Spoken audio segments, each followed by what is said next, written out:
প্ৰতিম গগৈ মই দ্বিতীয় শ্ৰেণীৰ ছাত্ৰ মই এটা কবিতা আবৃত্তি কৰিম কবিতাৰ শিৰোনাম ভাং ভাং ভাং ভাং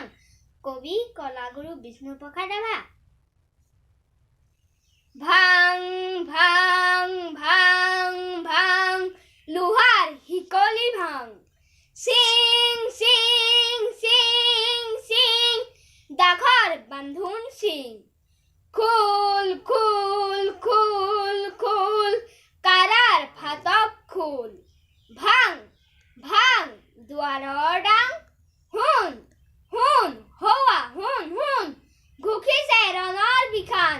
মুক্ত আকাশে উৰে দীপ্ত ৰঙা নিচান ৰক্তেৰে ৰঞ্জিত হুৰুচ উদীয়মান সন্মুখতিৰ তুৰ্যৰ আগবান হালোৱা হজুৱা হেৰৌ মজদুৰ কিষাণ মুক্তিমান মুক্তিমান মুক্তিমান ধন্যবাদ আপোনালোকে যদি মোৰ কবিতাটো শুনি ভাল পালে লাইক এণ্ড শ্বেয়াৰ কৰিব ছাবস্ক্ৰাইব কৰিবলৈ নাপাহৰিব বাই